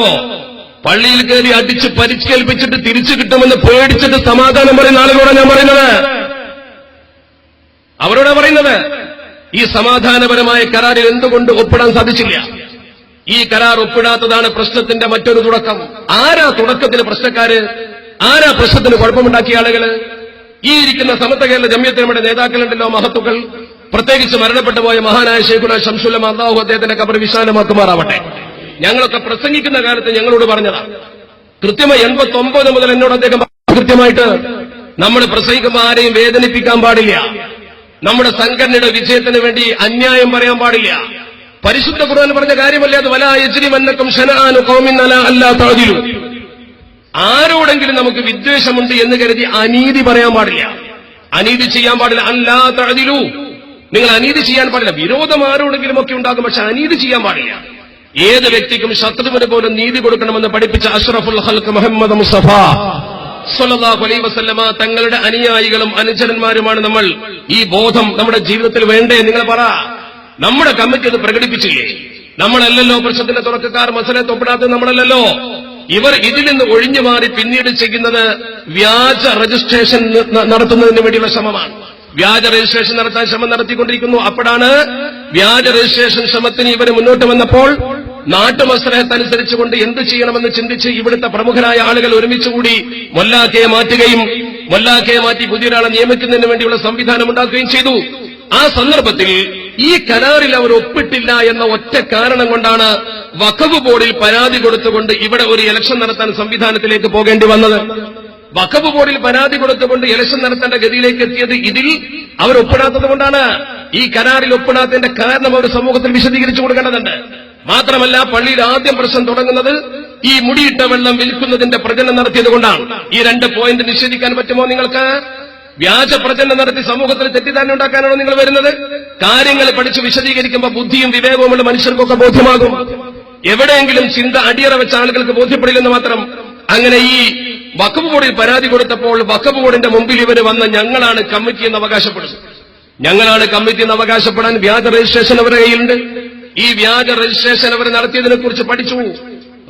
രജിസ്ട്രേഷൻ ഓഫീസിൽ പോയി ഉത്തരവാദപ്പെട്ട ആളുകൾ പരിശോധിച്ച് നോക്കുമ്പോഴോ സ്വാഭാവികമായി നിലവിലുള്ളൊരു കമ്മിറ്റിയെ മാറ്റി പുതിയ റിട്ടേൺ സമർപ്പിക്കുന്ന സന്ദർഭത്തിൽ വ്യാജ രജിസ്ട്രേഷനാണോ എന്ന് കൃത്യമായി പ്രശ്നമുള്ള സ്ഥലത്ത് അന്വേഷിക്കുന്നതിന് വേണ്ടി ഓഫീസിൽ നിന്ന് കത്ത് വരും. ആ കത്ത് സ്വാഭാവികമായും ഇവിടുത്തെ പോസ്റ്റ് ഓഫീസിലേക്ക് വന്നു. ഈ പോസ്റ്റ് ഓഫീസിലേക്ക് വന്ന കത്ത് ഇവിടുത്തെ പള്ളി കമ്മിറ്റി സെക്രട്ടറി ലിയാഖത്തലിയുടെ പേരിലുള്ള കത്ത്, ആ ലിയാഖത്തലിയാണെന്ന് പറഞ്ഞുകൊണ്ട് വേറൊരാൾ ആർമാരാട്ടം നടത്തിപ്പോയി വാങ്ങിയില്ലേ? പള്ളി കമ്മിറ്റി സെക്രട്ടറി വസ്തു ഇടപാടിന് വേണ്ടി രജിസ്റ്റർ ചെയ്യുന്നതിന് വേണ്ടി ഒരു ആധാരം എഴുത്തുകാരന്റെ കയ്യിൽ തന്റെ ഐഡന്റിറ്റി കാർഡ് കൊടുത്തിരുന്നു. തന്റെ ഇലക്ഷൻ ഐഡി അദ്ദേഹം ഒരു ആധാരം എഴുത്തുകാരന്റെ കയ്യിൽ കൊടുത്തു. ആ ആധാരം എഴുത്തുകാരന്റെ കയ്യിൽ ഐഡി കോപ്പി എടുത്തുകൊണ്ട് ഈ മുഹമ്മദ് ഹാജി മുന്നോട്ട് വന്നു. അദ്ദേഹം മരണപ്പെട്ടു പോയി, അള്ളാഹു പുറത്തു കൊടുക്കുമാറാവട്ടെ. ആ വ്യക്തി അവർക്ക് നേതൃത്വം നൽകിക്കൊണ്ട് ഈ വിഷയത്തിൽ മുന്നോട്ട് വന്നപ്പോൾ ഇവർ തന്നെ MP മുഹമ്മദ് ഹാജിയോട് പറഞ്ഞു, മഹലിൽ ഭൂരിപക്ഷം നമ്മളാണ്, മറുഭാഗം അഥവാ സമത്തിൽ നിന്ന് മാറ്റി നിർത്തപ്പെട്ട എനിക്കറിയില്ല. അയാൾ RTO എന്നാ പറഞ്ഞത്. RTO വരെ ട്രാൻസ്പോർട്ട് ഡിപ്പാർട്ട്മെന്റുമായി ബന്ധപ്പെട്ട ആദ്യം അതൊന്ന് പഠിപ്പിച്ചു കൊടുക്കുക, പിന്നെ ബാക്കി ഹോൾസിൽപ്പെടാം. RDO റവന്യൂ ഡിവിഷണൽ ഓഫീസറാ, അയാൾ മജിസ്ട്രേറ്റ് ആണ്, മജിസ്ട്രേറ്റിന്റെ പവറിലിരിക്കുന്ന ആളാ. അദ്ദേഹം കൃത്യമായി ചർച്ചക്ക് വിളിച്ചു, ഭൂരിപക്ഷത്തെ അവഗണിക്കരുത് എന്ന് കൃത്യമായി പറയുകയും RDO പറഞ്ഞു ഭൂരിപക്ഷത്തെ അവഗണിച്ചുകൊണ്ട് മുന്നോട്ട് പോകാൻ കഴിയില്ല, രണ്ടു കൂട്ടരും ഒരു മസലഹത്തിലെത്തണമെന്ന് പറഞ്ഞു. അവസാനം RDO തന്നെ പറഞ്ഞു, ഒരു മസലഹത്ത് ചർച്ചയിൽ പറഞ്ഞു, ഒരു വെള്ളിയാഴ്ചയുടെ കാര്യമാണ് പ്രധാനമായി ഇവർ പറയുന്നത്. നമ്മുടെ ആളുകൾ അയാളെ പിരിച്ചുവിടുക എന്ന ഭാഗത്ത് നിന്നും അല്പം ഒരു മസലഹത്തിലേക്ക് വന്നുകൊണ്ട് പറഞ്ഞു, അടുത്ത വെള്ളിയാഴ്ച ജനങ്ങൾക്കിടയിൽ വിഭാഗീയത ഉണ്ടാക്കിയ ഈ പണ്ഡിതന് ഖുത്ബ ഓതാൻ പാടില്ല, അയാളെ മാറ്റണം, ഖുത്ബ അയാൾ ഓതാൻ പാടില്ല, ഖതീബ് മാറണമെന്ന് പറഞ്ഞു. റവന്യൂ ഡിവിഷണൽ ഓഫീസർ കൃത്യമായി പറഞ്ഞു, ഒരാഴ്ചയിൽ 5 വക്ത് പ്രകാരം 35 വക്ത് ഉണ്ടാവും. 35 തവണ ഇമാമത്ത് നിങ്ങളെ ആള് നിന്നാലും ശരി, വെള്ളിയാഴ്ച ഒരാളെ മാറ്റിക്കൊടുത്തുകൂടെ എന്ന് ചോദിച്ചു. ഇവർ പറഞ്ഞു പറ്റില്ല. വാശി ആർക്കാ? വാശി ആർക്കാ? പിരിച്ചുവിടണമെന്ന് പറഞ്ഞ ആളെ ഒരിക്കലും മാറ്റില്ലെന്ന് വാശി പിടിച്ചു പറഞ്ഞു. അവർ പറഞ്ഞു, ഞങ്ങൾക്ക് വേറെ ആളെ വേണ്ട, ഇയാൾ തന്നെ മതി. അപ്പൊ നമ്മുടെ ആളുകൾ പിന്നെയും വിട്ടുവീഴ്ച ചെയ്തുകൊണ്ട് പറഞ്ഞു, അത്രേ അയാളെ മാറ്റിയിട്ട് നിങ്ങൾ ആരെ കൊണ്ടുവന്നാലും പ്രശ്നമില്ല, അയാളെ മാറ്റിയിട്ട് നിങ്ങൾ ആരെ കൊണ്ടുവന്നാലും പ്രശ്നമില്ലെന്ന് പറഞ്ഞപ്പോൾ അവർ പറഞ്ഞു ആളെ കിട്ടാനില്ല. അപ്പൊ നമ്മുടെ പക്ഷത്തെ ആളുകൾ പറഞ്ഞു, ഞങ്ങൾ തരാം ആളുകളെ, അപ്പൊ അത് വേണ്ടവർക്ക്. അവസാനം RDO പറഞ്ഞു, ഞാനും പോലീസ് ഉദ്യോഗസ്ഥന്മാരും കൂടിച്ചേർന്നുകൊണ്ട് ഒരാളെ പള്ളിയിലേക്ക് പറഞ്ഞേക്കാം. അവർ പറഞ്ഞു അതും പറ്റില്ല, അതും പറ്റില്ലെന്ന് പറഞ്ഞ് വാശി പിടിച്ചവിടുന്ന് പുറത്തു വന്നപ്പോ ഈ MP മുഹമ്മദ് ഹാജി അവരോട് പറഞ്ഞു, അത്രേ ഇങ്ങനെയാണെങ്കിൽ പള്ളി പൂട്ടാൻ പോവുകയാണ്, പള്ളി പൂട്ടുന്നതിനോട് എനിക്കൊട്ട് യോജിപ്പില്ല. കൃത്യമായി അദ്ദേഹം അത് പറഞ്ഞപ്പോൾ അവർ പറഞ്ഞു, പള്ളി പൂട്ടിയാലും വേണ്ടില്ല, ഇതിൽ വിട്ടുവീഴ്ചക്കില്ല. ആ മനുഷ്യൻ ജബ്ബാർ ഹാജി ഇരിക്കുന്നുണ്ട്, ഞാൻ ജബ്ബാർ ഹാജിയെ സാക്ഷി നിർത്തിക്കൊണ്ട് പറയുന്നു, ജബ്ബാർ ഹാജി എന്നോട് അല്പം മുമ്പ് വരെ പറഞ്ഞു, അവരുടെ പക്ഷത്ത് നിന്ന മധ്യസ്ഥൻ ജബ്ബാർ ഹാജിയോട് പറഞ്ഞു, ഞാൻ അവരെ കാറിലാണ് ഇങ്ങോട്ട് പോകുന്നതെങ്കിലും ഇനി ഞാൻ നിങ്ങളെ കാറിലാണ് മടങ്ങിപ്പോരുന്നത്, ഈ തെമ്മാടിത്തത്തിന് എനിക്ക് കൂട്ടു നിൽക്കാൻ പറ്റില്ല, പള്ളി പൂട്ടാനല്ല തുറക്കാനാണ് മസലത്ത്. അവരിപ്പോ പറയുന്നത് പള്ളി പൂട്ടിയാലും തരക്കേടില്ല എന്നാണ്. ഇവരെ നയം ഇതാണ്. എത്ര മദ്രസകൾ നിങ്ങൾ ഇതുപോലെ പൂട്ടിച്ചു, എത്ര പള്ളികൾ നിങ്ങൾ ഇതുപോലെ പൂട്ടിച്ചു? ഞങ്ങൾക്ക് എന്താ ഒരു പ്രശ്നമുണ്ടാക്കി നിങ്ങളെ പള്ളി പൂട്ടിക്കാൻ കഴിയാത്തത് കൊണ്ടാണോ ഞങ്ങൾ അങ്ങനെ ചെയ്യാതിരിക്കുന്നത്? അള്ളാഹുവിന്റെ പള്ളി, അത് ഈ നിൽക്കുന്ന പള്ളിയാണെങ്കിൽ പോലും ഞങ്ങൾ അതിന്റെ നേരെ ആദരവോടെയാ കാണുന്നത്. നിങ്ങളെ സ്വഭാവമാണ് ഞങ്ങൾക്കുള്ളതെങ്കിൽ ഒരു കാര്യം പറയട്ടെ, ഒരു ന്യൂനപക്ഷമായ നിങ്ങൾ കേരളത്തിൽ ഒരു ഒറ്റ മതസ്ഥാപനം മര്യാദക്ക് നടത്താൻ നിങ്ങൾക്ക് കഴിയില്ല. അതിനെന്ത് വന്നാലും ശരി ഞങ്ങൾക്ക് ചെയ്യാൻ കഴിയില്ലേ? പ്രശ്നമുണ്ടാക്കാൻ ആർക്കാ കഴിയാത്തത്? പ്രശ്നമുണ്ടാക്കാൻ ഒരു ചെറിയ ടീം പോലെ, ഒരു ന്യൂനപക്ഷം പോലെ പ്രശ്നമുണ്ടാക്കാൻ. വലിയ സംഘത്തിനും പ്രശ്നമുണ്ടാക്കാൻ കുറച്ച് ആളുകൾ മതി. അറബിയിലൊരു പഴമൊഴിയുണ്ട്, ഇന്നൽ ബഅൂദത തുദ്മി മുഖലത്തൽ അസദുന്ന. സിംഹത്തിന്റെ മുഖത്ത്, സിംഹത്തിന്റെ കൺതറത്തിൽ ചോറൊലിപ്പിക്കാൻ കൊതുകിന് കഴിയും. അത് കൊതുകിന്റെ കരുത്തല്ല, സിംഹത്തിന്റെ കഴിവുകേടുമല്ല, ഫിത്നന്റെ ഗൗരവമാണ്. ഫിത്നയുണ്ടാക്കാൻ 10 ആൾ മതി. കൊതുകിന്റെ സ്വഭാവം അതല്ലേ നിങ്ങൾ കാണിക്കുന്നത്? സത്യത്തിൽ നമ്മൾ അവരുടെ ഒരു സ്ഥാപനത്തിലും ഒരു അനവസരം ഉണ്ടാക്കിയിട്ടില്ലല്ലോ. ഞാൻ ഈ പ്രസംഗിക്കുന്ന നിമിഷം വരെ പരിശോധിച്ച് നോക്ക് നിങ്ങൾ. ഒരു ലാൻഡ് ഓർഡർ പ്രോബ്ലം നമ്മുടെ ഈ ഭാഗത്ത് എവിടെയെങ്കിലും ഉണ്ടാക്കിയതായി ഒരു പോലീസ് ഉദ്യോഗസ്ഥന് നമ്മളെ മുഖത്ത് നോക്കി പറയാൻ പറ്റുമോ? ഇത്രയും ആളുകൾ കൂടിയിട്ട് എന്തെങ്കിലും ഒരു തലവേദന ഉണ്ടാക്കിയോ? ഞങ്ങൾക്ക് ഭയം അവർ വല്ല തലവേദനയും ഉണ്ടാക്കിയിട്ട് ഇത് കലക്കാൻ ശ്രമിക്കുമോ എന്നായിരുന്നു. അതാണ് പോലീസ് ഉദ്യോഗസ്ഥന്മാരോട് ഞങ്ങൾ പറഞ്ഞത്. ഞങ്ങൾ പിരിഞ്ഞു പോകുന്നവരെ സമാധാനപരമായി തന്നെ ഈ കൗമിനെ നിർത്താൻ സമത്വ കേരള ജമിയത്തുലമയുടെ ഉന്നത നേതാക്കൾക്ക് കഴിയുമെന്ന ഉത്തമ ബോധ്യമുണ്ട്. ഈ ഇരിക്കുന്ന നേതാക്കൾ കൈപ്പൊക്കിയാൽ ഇരിക്കാനും എഴുന്നേൽക്കാനും പറഞ്ഞാൽ എഴുന്നേൽക്കാനും പഠിപ്പിച്ച അച്ചടക്ക ബോധമുള്ള തലമുറയാണിത് എന്ന് വ്യക്തമായി ബോധ്യപ്പെടുത്തുകയാണ് ഞങ്ങൾ. ആ അച്ചടക്ക ബോധമുള്ള സംഘടനയാണ് ഞങ്ങളുടേത്. ഒരിക്കലും ഒരു കലാപത്തിന് ഞങ്ങൾ വഴിമരുന്നിടില്ല. പോലീസ് ഉദ്യോഗസ്ഥന്മാർക്ക് തലവേദന ഉണ്ടാക്കുന്ന ഒരു പണിയും ഞങ്ങൾ ചെയ്യാറില്ല. അത് പോലീസ് ഉദ്യോഗസ്ഥന്മാരെ മനസ്സിലാക്കണം. നിരന്തരമായി നീതി നിഷേധിച്ചുകൊണ്ടൊരു സമൂഹത്തെ അടച്ചാക്ഷേപിക്കരുത്, ഒന്നുമല്ലാതാക്കരുത്. കൃത്യമായി ഞാൻ എന്റെ വിഷയത്തിലേക്ക് കടന്നു വരികയാണ്. പള്ളി പൂട്ടുമെന്ന ഘട്ടം വന്നപ്പോൾ ഇവര് പറഞ്ഞ വാക്ക് നമുക്കത് പറയാൻ പറ്റുമോ? പള്ളി പൂട്ടിയാലും വേണ്ടില്ല, ഒരു മസലത്ത് ഇയാളെ പിരിച്ചുവിട്ട് വേണ്ട, ഇയാൾ മാറണം എന്ന വാദവുമായി നമ്മൾ നിൽക്കുമ്പോൾ അവർ മാറ്റില്ല. ഒരു വെള്ളിയാഴ്ച ഖതീബിനെ മാറ്റിയിട്ടെങ്കിലും പ്രശ്നം പരിഹരിക്കാൻ പറഞ്ഞപ്പോൾ അതിനും തയ്യാറല്ല. അങ്ങനെ പള്ളി പൂട്ടുന്നൊരു സാഹചര്യം വന്നപ്പോൾ ഇന്നാട്ടിലെ ചില മസ്ലഹത്തുകാർ നമ്മുടെ സെക്രട്ടറിയെ സമീപിച്ചു. ഇങ്ങനെയാൽ പറ്റില്ലല്ലോ, അടുത്ത ആഴ്ച പള്ളി തുറക്കണ്ടേ, ഖുത്ബ നടത്തണ്ടേ? നമ്മുടെ സെക്രട്ടറി പറഞ്ഞു അത്രേ, ഇവരുടെ അഖിലേന്ത്യാ നേതാവ് തന്നെ വന്ന് ഖുത്ബ ഓതിയാലും കുഴപ്പമില്ല, ഇയാൾ ഇവിടെ വിഭാഗീയത ഉണ്ടാക്കിയ ആളായതുകൊണ്ട് ഇയാൾ വേണ്ട, അവര് തന്നെ ആളെ കൊണ്ടുവന്നു കൊള്ളട്ടെ. അതിനും അവർ സമ്മതിക്കുന്നില്ല. അങ്ങനെ അവസാനം ഒരു മസ്ലഹത്തിന്റെ പേരിൽ ഒരാളെ കൊണ്ടുവരാൻ സംവിധാനം ഒരുക്കിക്കൊണ്ട് പള്ളിയിൽ ഖുത്ബ നടത്താൻ സംവിധാനം ഉണ്ടാക്കാൻ ശ്രമിച്ചപ്പോൾ കലക്ടറുടെ മുമ്പിൽ ചെന്നുകൊണ്ട് കലാപമുണ്ടാകുമെന്ന് ബോധ്യപ്പെടുത്തി. കലക്ടർ ലോ ആൻഡ് ഓർഡർ പ്രശ്നം പറഞ്ഞുകൊണ്ട് സ്വാഭാവികമായും ഉദ്യോഗസ്ഥന്മാരെ ബോധ്യപ്പെടുത്തുന്നല്ലേ അവർക്ക് പറയാൻ പറ്റൂ. കലക്ടറെ കുറ്റപ്പെടുത്തിയിട്ട് ഫലമുണ്ടോ? ഒരു ഉദ്യോഗസ്ഥനെ എന്താണോ ധരിപ്പിക്കുന്നത് സ്വാഭാവികമായും പ്രശ്നമുണ്ടാകുമെന്ന് പറയുമ്പോൾ ഉണ്ടാകുമെന്നല്ലേ അവർ കരുതുക. അതിന്റെ പേരിൽ പള്ളി പൂട്ടാൻ ഉത്തരവിട്ടു. മധ്യസ്ഥ ശ്രമം ഫലിച്ചില്ല, പള്ളി പൂട്ടി. അവസാനം ആ പള്ളി തുറക്കുന്നത് 4 നിഷ്പക്ഷരായ മധ്യസ്ഥന്മാരുടെ നേതൃത്വത്തിൽ പള്ളി നടത്തണമെന്ന ഉത്തരവോടുകൂടി 4 പേരെ ഇവിടുത്തെ പഞ്ചായത്ത് പ്രസിഡന്റ് അടക്കം ഇപ്പോൾ അവർ എതിർക്കുന്ന പഞ്ചായത്ത് പ്രസിഡന്റ് മുസ്തഫ തങ്ങൾ അടക്കമുള്ള ആളുകളെ മധ്യസ്ഥന്മാരാക്കി ജബ്ബാറാക്കി അടക്കമുള്ള ആളുകൾ നിരന്തര ചർച്ച നടത്തിയതിന്റെ ഫലമായിട്ടാണ് പള്ളി തുറന്നത്. അങ്ങനെ പള്ളി തുറക്കുകയും ഇവിടെ ഒരു തെരഞ്ഞെടുപ്പ് നടത്താനുള്ള സാഹചര്യം ഒരുങ്ങുകയും ചെയ്തത് ആരുടെ പ്രവർത്തനം മൂലമാണ് എന്ന് ഞാൻ ഇത്രയും വിശദീകരിച്ചിരുന്ന് കൃത്യമായി നിങ്ങൾക്ക് ബോധ്യമുണ്ടാകുമല്ലോ. ഒരു വ്യാജവും ഞങ്ങൾ കൂട്ടിച്ചേർത്തിട്ടില്ല. ഇന്നത് തെറ്റാണെന്ന് പറയാൻ നിങ്ങൾ കൃത്യമായി സമൂഹത്തോട് പറയൂ. ഇവിടെ വെല്ലുവിളിച്ച ചില സന്ദേശത്തിലൊക്കെ ചില ഉസ്താദുമാരെന്ന് പറയുന്ന ആളുകളൊക്കെ പറഞ്ഞിരുന്നു, ഇതിന്റെ സത്യമൊക്കെ സൂര്യപ്രകാശം പോലെ എല്ലാവർക്കും അറിയുന്നതാണ്. ഏതാണ് ആ സൂര്യൻ എന്നാണ് ഞാൻ ചോദിക്കുന്നത്. ആ സൂര്യനെ തന്നെ നമുക്ക് പിടിച്ചിട്ടില്ല. ആ രീതിയിൽ കളവ് മാത്രമാണ് പ്രചരിപ്പിച്ചത്. സത്യത്തിൽ ഈ വിഭാഗം ഇലക്ഷനെ നേരിടാൻ മുന്നോട്ട് വരുന്നതിന് പകരം ഇലക്ഷൻ പ്രഖ്യാപിച്ചുകൊണ്ട് വഖഫ് ബോർഡ് ഇലക്ഷന് മുന്നോട്ട് വന്നപ്പോൾ ഈ മഹല്ലത്തിലെ 18 വയസ്സുള്ള മുഴുവൻ ആളുകളെയും ഇവിടെ തെരഞ്ഞെടുപ്പ് നടത്തുമ്പോൾ വോട്ടർമാരായി പ്രഖ്യാപിച്ചുകൊണ്ട് സ്വാഭാവികമായും തെരഞ്ഞെടുപ്പ് നടത്തുമ്പോൾ മഹല്ല നിവാസികളിൽപ്പെട്ട ഉത്തരവാദപ്പെട്ട ആളുകൾ ഭരണഘടനയിൽ രേഖപ്പെടുത്തിയിട്ടുണ്ടാകും ആരാണ് ജനറൽ ബോഡി മെമ്പേഴ്സ് എന്ന്. അതിൽ രേഖപ്പെടുത്തിയ ജനറൽ ബോഡി മെമ്പർമാർ 18 വയസ്സായ ആളുകളെ മഹല്ല നിവാസികളെ ഉൾപ്പെടുത്തിക്കൊണ്ട് ഒരു വോട്ടർ ലിസ്റ്റ് പ്രസിദ്ധീകരിക്കൂ. ഈ വോട്ടർ ലിസ്റ്റ് പ്രസിദ്ധീകരിക്കുമ്പോൾ അവർ അതിനെതിരെ പരാതി പോയി. അവർ 2 മാസത്തെ സമയം ചോദിച്ചു, എന്തിനാ നീട്ടിക്കൊണ്ടുപോകാൻ? ഇവർ വ്യാജമായി കുറെ മെമ്പർമാരെ ചേർത്തു. അവസാനം ഇവർ കരട് വോട്ടർ പട്ടിക പ്രസിദ്ധീകരിക്കുന്ന സമയത്ത് ആ ഇലക്ഷൻ ഓഫീസറെ റിട്ടേണിംഗ് ഓഫീസറെ സമീപിച്ചുകൊണ്ട് ആവശ്യപ്പെട്ടത് 300-ൽ പരം പേരെ അതിൽ നിന്ന് നീക്കണം. അവർ ഈ മഹല്ലുകാരല്ല. സ്വാഭാവികമായി കമ്മീഷൻ ചോദിച്ചു, അവർ ഈ മഹല്ലത്തിലെ ആളുകളല്ല എന്ന് തെളിയിക്കുന്നതിന് നിങ്ങളുടെ കയ്യിൽ എന്ത് രേഖയാണുള്ളത്? ആ രേഖ ഹാജരാക്കാൻ അവർക്ക് സമയം കൊടുത്തു, ഹാജരാക്കിയില്ലല്ലോ. ഇവര് പറഞ്ഞ ആളുകളെ രേഖയിൽ നിന്ന് നീക്കണമെങ്കിൽ അവർ ഈ മഹല്ലത്തുകാരല്ല എന്നതിന്റെ രേഖ വേണ്ടേ? ആ രേഖ കൃത്യമായി കൊടുക്കാൻ കഴിഞ്ഞില്ല. രേഖ കൊടുക്കാൻ കഴിയാത്തത് കൊണ്ട് അവർ സ്വാഭാവികമായി വോട്ടർമാരായി. ഇവർ ചില ആളുകളെ അതിൽ തിരികെ കയറ്റുന്നതിന് വേണ്ടി ആവശ്യപ്പെട്ടു. അവരാവശ്യപ്പെട്ട ഒട്ടുമിക്ക ആളുകളെയും പരിശോധിച്ചതിൽ ചേർക്കുകയും ചെയ്തു. അങ്ങനെ തെരഞ്ഞെടുപ്പിന് വേണ്ടി പാനൽ അടിസ്ഥാനത്തിൽ തെരഞ്ഞെടുപ്പ് നടത്തുന്നതിന് വേണ്ടി ഉദ്യോഗസ്ഥൻ അപേക്ഷ ക്ഷണിച്ചു. ആ അപേക്ഷ ക്ഷണിച്ചുകൊണ്ട് കൃത്യമായി ഇവിടെ തൂക്കിയില്ലേ? പച്ച മലയാളത്തിൽ തെരഞ്ഞെടുപ്പിന്റെ അപേക്ഷ ഇവിടെ പ്രസിദ്ധീകരിച്ചു. ആദ്യം പ്രസിദ്ധീകരിച്ചു, അവർക്ക് സമയവും കൊടുത്തു. ആദ്യം വന്ന അപേക്ഷയിൽ പറയുന്നത് പള്ളിക്കൽ ബസാർ മഹല്ല് ജുമുഅത്ത് പള്ളി കമ്മിറ്റി തെരഞ്ഞെടുപ്പുമായി ബന്ധപ്പെട്ട് റിട്ടേണിംഗ് ഓഫീസർ പുറപ്പെടുവിച്ച ഷെഡ്യൂൾ പ്രകാരം അന്തിമ വോട്ടർ ലിസ്റ്റ് ഇന്ന ദിവസം 29/5/2015 പ്രസിദ്ധീകരിച്ചിരിക്കുന്നു. 11-ൽ കുറയാത്ത എന്നാൽ 21-ൽ അധികരിക്കാത്തതുമായ അന്തിമ വോട്ടർ ലിസ്റ്റിൽ പേരുള്ള അംഗങ്ങളുടെ പാനലുകളായാണ് തെരഞ്ഞെടുപ്പിൽ മത്സരിക്കേണ്ടത്. പാനലിലെ നിർദ്ദേശകൻ അന്തിമ വോട്ടർ ലിസ്റ്റിൽ ഉൾപ്പെട്ട ആളായിരിക്കണം. അദ്ദേഹം അവതരിപ്പിക്കുന്ന പാനലിൽ മത്സരിക്കുവാൻ പാടുള്ളതല്ല. അയാൾ പ്രസിദ്ധീകരിച്ചെന്താ അന്തിമ വോട്ടർ ലിസ്റ്റ്, തെരഞ്ഞെടുപ്പ് ഷെഡ്യൂള്, നാമനിർദ്ദേശ പത്രികയുടെ മാതൃക.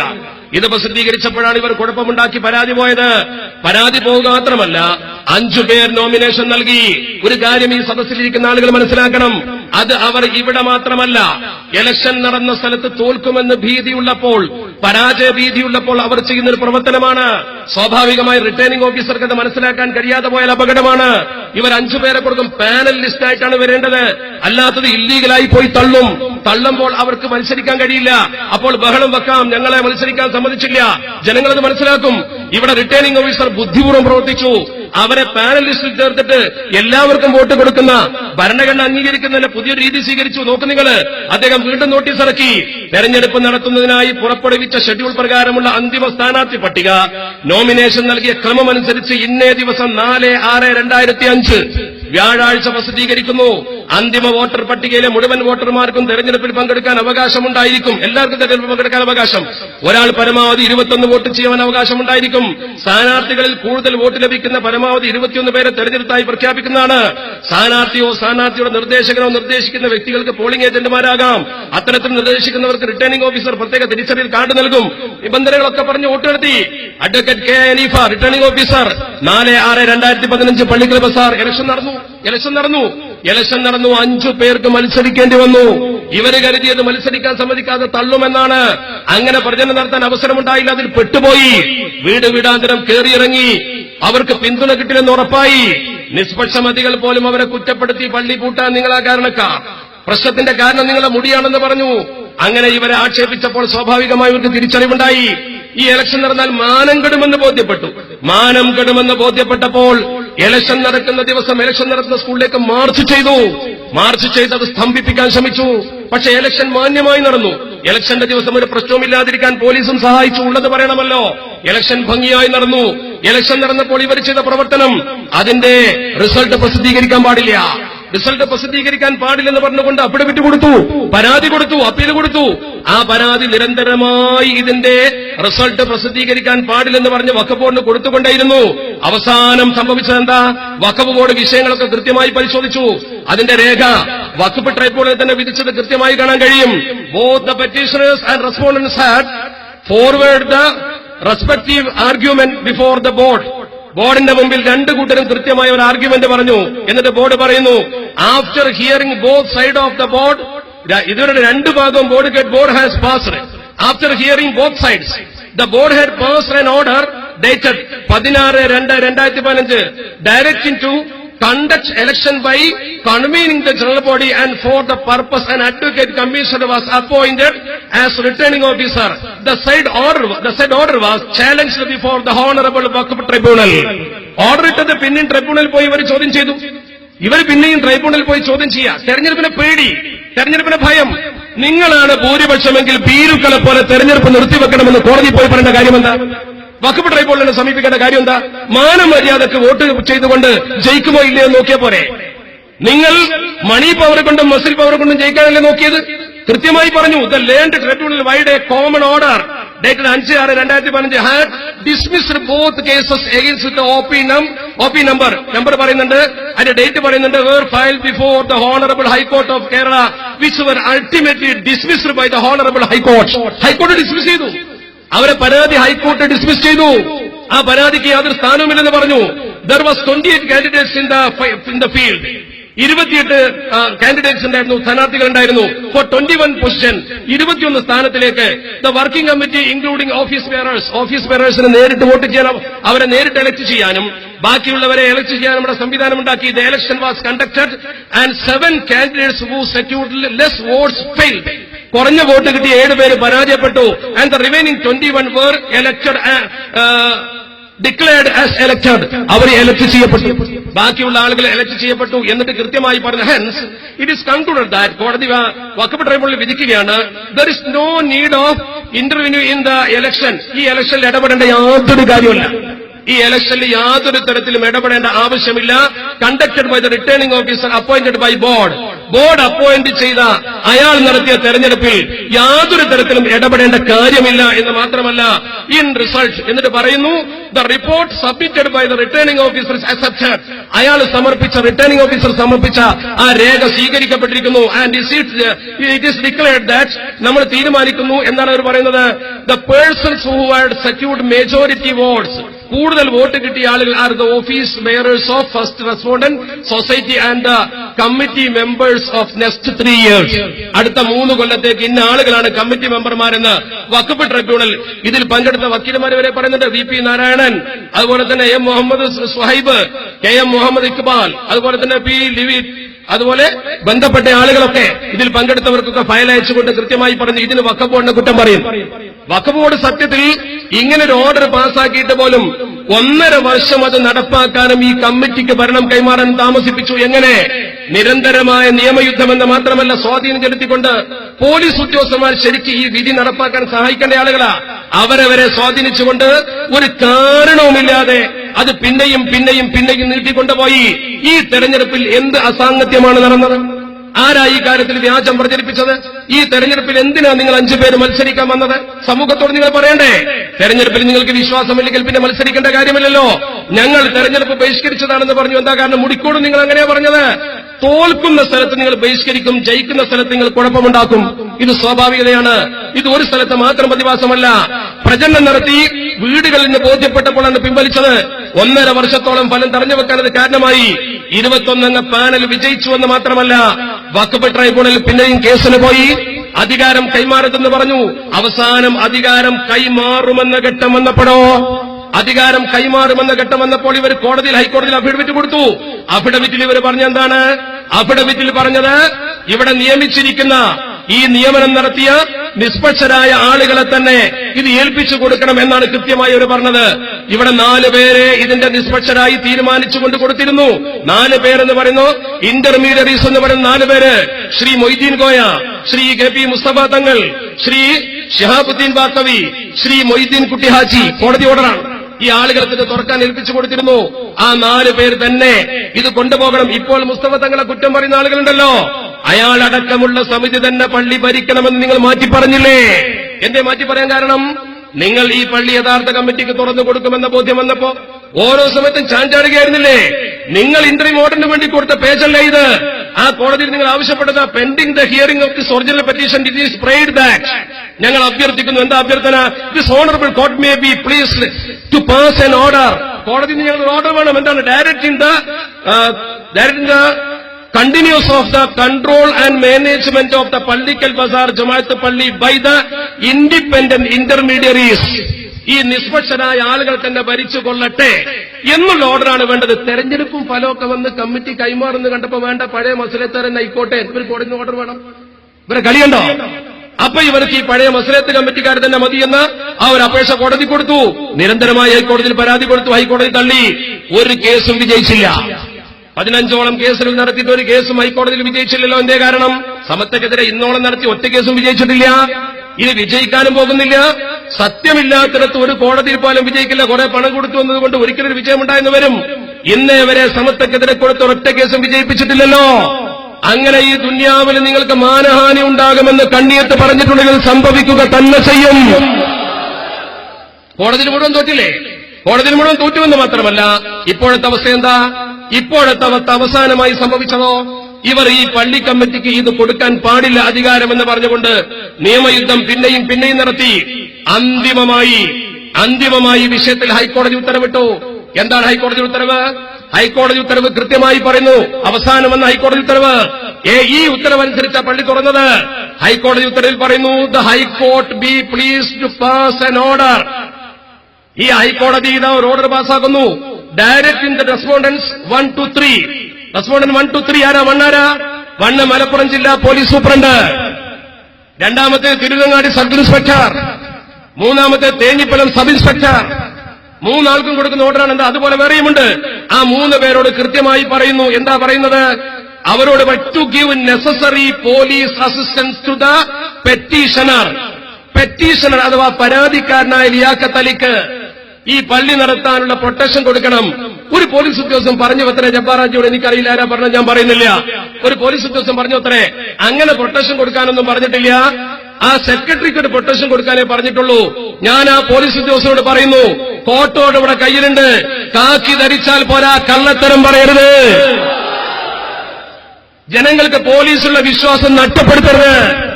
ഞങ്ങൾക്ക് നിയമത്തിൽ വിശ്വാസമുണ്ട്. നല്ല മാന്യരായ പോലീസ് ഉദ്യോഗസ്ഥന്മാരുണ്ടാവും. ഡിപ്പാർട്ട്മെന്റിന് മാനഹാനി ചെയ്യുന്ന ഇത്തരം പോലീസ് ഉദ്യോഗസ്ഥന്മാരെ മേലുദ്യോഗസ്ഥന്മാരെ അടക്കി നിർത്തണം. അതാ വേണ്ടത്. ഡിപ്പാർട്ട്മെന്റ് മാനക്കരല്ലേ? ഹൈക്കോടതിന്റെ ഓർഡർ എന്താ? ഹൈക്കോടതി കൃത്യമായി പറയുന്നു. ഇവിടെ പറയുന്നുണ്ട്, police assistance to the petitioner and the other newly elected members of Pallikkal Bazar Jamaath പള്ളി കമ്മിറ്റി. ഇതിലപ്പുറം എന്താ പറയേണ്ടത്? പള്ളി കമ്മിറ്റിക്ക് മുഴുവൻ കൊടുക്കണമെന്നാ പറഞ്ഞത്. സെക്രട്ടറിക്ക് മാത്രമല്ല, newly elected members of Pallikkal Bazar Jamaath committee. കൃത്യമായി പറയുന്നത്. മെമ്പർമാർ തെറ്റിദ്ധരിപ്പിക്കണോ? വെറുതെ തെറ്റിദ്ധരിപ്പിക്കണോ? ഓർഡർ ഒന്ന് വായിക്കെങ്കിലും ചെയ്യണ്ടേ? മാത്രമല്ല, for the proper management of the mosque, പള്ളിയുടെ തുറന്നുള്ള നടത്തിപ്പിന് വേണ്ടി, ആൻഡ് അതർ വഖഫ് പ്രോപ്പർട്ടീസ്, ഈ പള്ളി മാത്രമല്ല പള്ളിയുടെ വഖഫ് പ്രോപ്പർട്ടീസിനും കൃത്യമായി പ്രൊട്ടക്ഷൻ പോലീസ് കൊടുക്കണമെന്നാ പറയുന്നത്. പോലീസിന്റെ ചുമതലയല്ലേ? പോലീസ് പ്രൊട്ടക്ഷൻ കൊടുക്കണ്ടേ? പോലീസ് എന്ന പദത്തിന് തന്നെ അർത്ഥം എന്താ? Protection of life in civil establishment എന്നല്ലേ? ഞാൻ നിങ്ങളോട് പറയേണ്ടല്ലോ, നിങ്ങളത് ഞങ്ങൾക്ക് പഠിപ്പിച്ചു തരേണ്ടതല്ലേ? അതല്ലേ പോലീസിന്റെ ചുമതല? പോലീസിനെ കുറിച്ച് ഞങ്ങളൊക്കെ കൊച്ചുനാളിൽ സ്കൂളിൽ പഠിക്കാൻ പഠിച്ച പോലീസിന്റെ പി എന്ന് പറഞ്ഞ പൊളൈറ്റാ, കൃത്യമായി പഠിച്ചിട്ടുണ്ട്. Polite, obedient, loyal, intelligent, courteous and efficient. ഈ എഫിഷ്യൻസി നിങ്ങളുടെ ഈ കറേജസ് ഒക്കെ എവിടെ പോയി? ഈ കറേജസ് എന്ന് പറയുന്ന ധൈര്യവും പ്രവർത്തനവും ഒക്കെ എവിടെ പോയി? ഏതെങ്കിലും രാഷ്ട്രീയ മേലാളന്മാർ വിളിച്ചു പറയുമ്പോഴേക്കും അത് കാറ്റിൽ പറത്തിക്കൊണ്ട് ഇത് നടപ്പാക്കുന്നതിന് പകരം ഈ സംരക്ഷണം കൊടുക്കപ്പെടേണ്ട ആളുകളെ പള്ളിയിൽ വന്ന് തല്ലിച്ചതക്കുന്ന ഏർപ്പാടിന് ശുദ്ധമായ ഭാഷയിൽ ഞങ്ങൾ എന്താ പറയേണ്ടത്?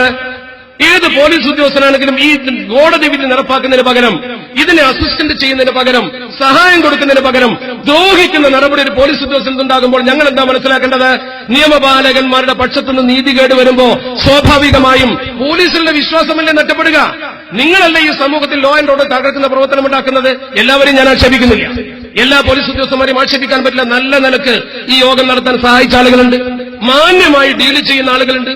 മറിച്ച് ഈ ഉദ്യോഗസ്ഥന്മാർ ചെയ്യുന്ന പ്രവർത്തനത്തിൽ ചിലരൊക്കെ എവിടെ നിന്നോ ഒക്കെ സഹായങ്ങൾ തേടിക്കൊണ്ട് ഡിപ്പാർട്ട്മെന്റിന് വരെ മാനക്കേടുണ്ടാക്കുന്ന പ്രവർത്തനമാണ് ചെയ്യുന്നത്. ഒരു കാര്യമെങ്കിലും നിങ്ങൾക്ക് ആലോചിച്ചുകൂടെ? ഹൈക്കോടതിയുടെ ഉത്തരവ് മാത്രമേ ഞങ്ങൾ ചോദിക്കുന്നുള്ളൂ.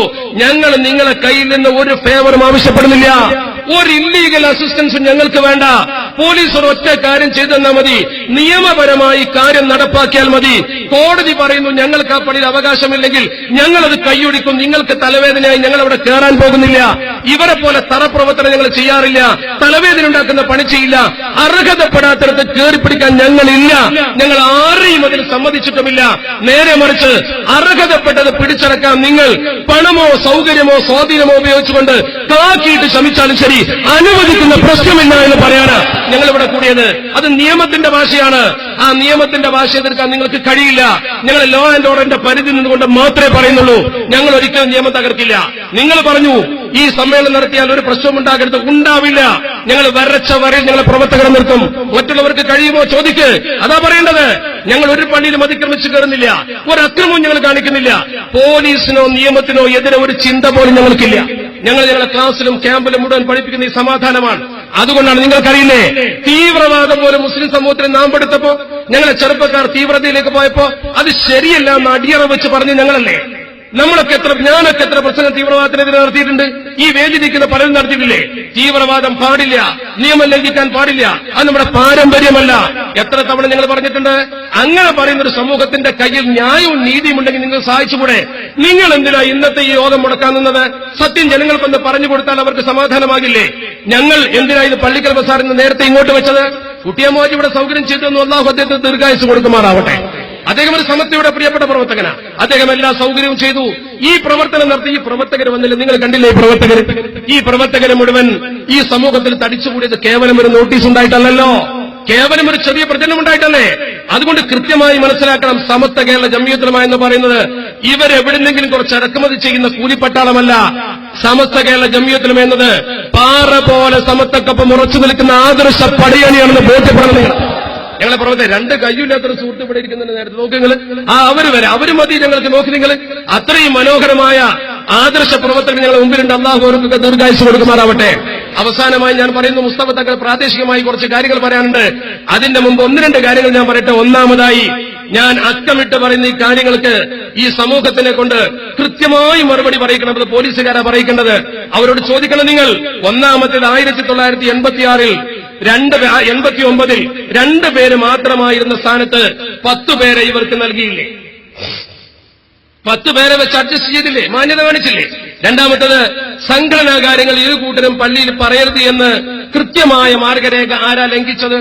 ആ മാർഗരേഖ ലംഘിച്ചതാരാ? മൂന്നാമത്തത്, വ്യാജ കേശ പ്രചരണം അത് പള്ളിയിൽ നടത്തി പ്രശ്നത്തിന് തുടക്കമിട്ടതാരാ?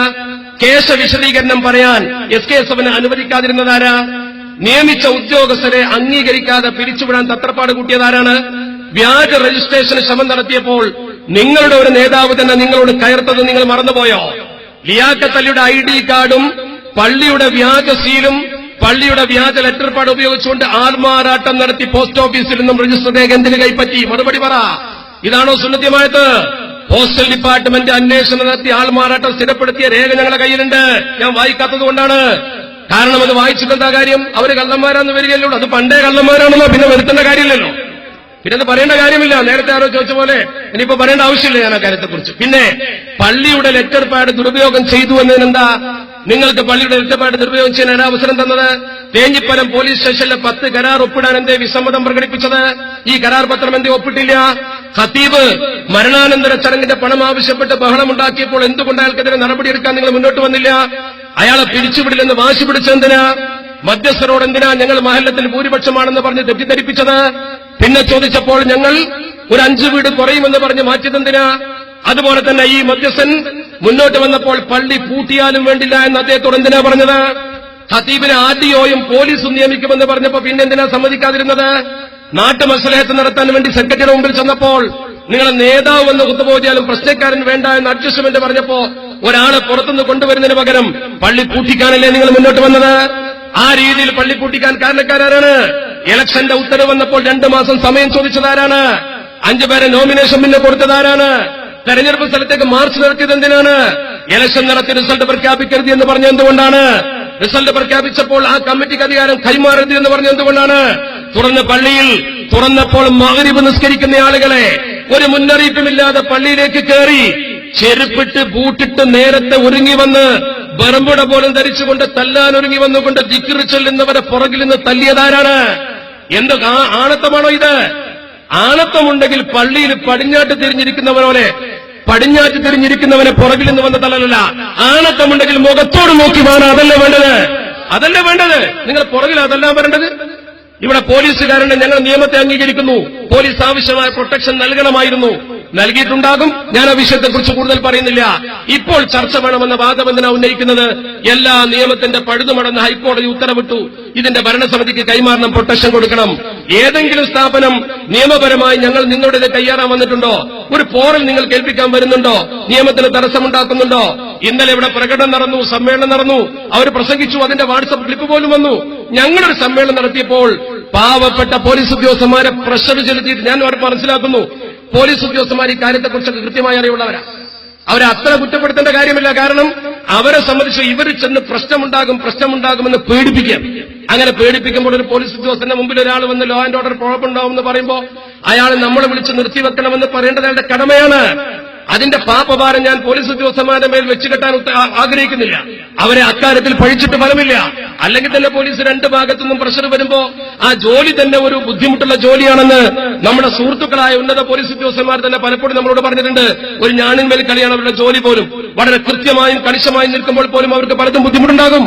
എന്നിട്ട് ഈ പോലീസ് ഉദ്യോഗസ്ഥന്മാരെ നിങ്ങൾ എന്തിനാ സ്വാധീനിച്ചിട്ട് മാറ്റിവെക്കാൻ ശ്രമിച്ചത്? ഭീരുത്വമല്ലാതെ തെരഞ്ഞെടുപ്പ് നടക്കുമ്പോ പേടി, ഞങ്ങളൊരു വിശദീകരണം നടക്കുമ്പോ ഭയം. നിങ്ങൾ ഈ ഭയപ്പാടും കൊണ്ട് എത്ര കാലം മുന്നോട്ട് പോകും? ജനം സത്യം മനസ്സിലാക്കുമ്പോൾ മഹല്ലത്തിലും നിങ്ങളെ ബഹിഷ്കരിക്കും, സ്വാഭാവികമല്ലേ? ഹൈക്കോടതി ഉത്തരവ് കൃത്യമായി ഉണ്ടായിട്ടും സംരക്ഷണം കൊടുക്കേണ്ട പോലീസ് അക്കാര്യം നിർവഹിച്ചില്ലല്ലോ. അത് നിർവഹിക്കാൻ പോലും തടസ്സമായി നിന്നത് നിങ്ങളുടെ രാഷ്ട്രീയ സ്വാധീനമായിരിക്കാം. കരിപ്പൂരിൽ പ്രശ്നമുണ്ട്, അങ്ങനെ തന്നെയല്ലേ?